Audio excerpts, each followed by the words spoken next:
This activity deals with maximizing area and is part of the Unit 5 measurement unit. In this activity, we will investigate how to maximize the area of a given problem when we have a fixed perimeter. So let's suppose we had a rectangular garden that had to be enclosed by 12 meters of lumber. We need to find the different shapes that this garden could be and which one of those shapes gives the maximum area. Here are some possible situations. So we've got a garden that's 1 meter by 5 meters, remembering that there can only be 12 meters of lumber that goes around the outside.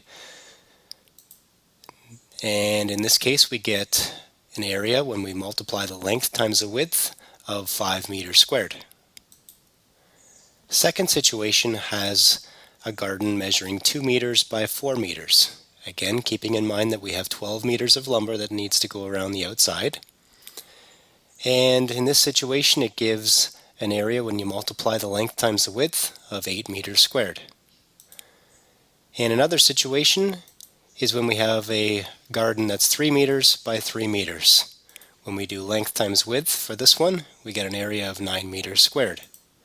What we're trying to figure out in this activity is there anything special about a specific rectangle when the area is maximized, when we have the largest area when a perimeter is already set?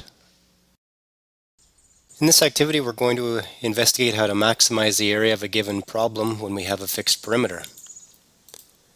So let's suppose that Grace wants to make a new vegetable garden, and there's plenty of room in her yard, but she only has 36 meters of garden fence to go around the outside.